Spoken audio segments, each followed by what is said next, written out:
Magandang buhay, narito naman tayo sa Faith On, ang pulis na marunong umibig.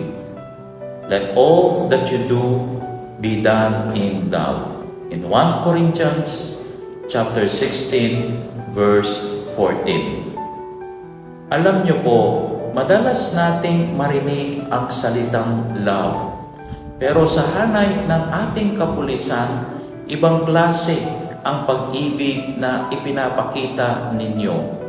Love that wakes up early, faces danger, and still smiles for the people you serve.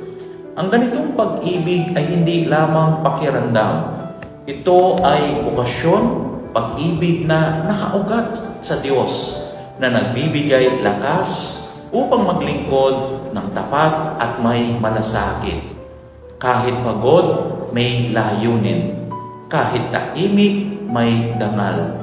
Ang uniforme ninyo ay tanda ng tapang. Oo, pero higit doon, ito ay tanda ng pusong handang mag-alay tulad ni Kristo.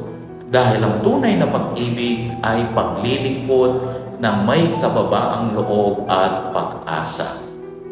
Sa panghuli, sama-sama po tayong manalangin.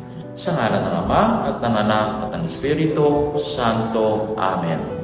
Diyos ng pag-ibig at katarungan, pagpalain mo po ang aming kapulisan. Gawin mo silang tapat, mapagpakumbaba, at pusong marunong umibig sa paglilingkod.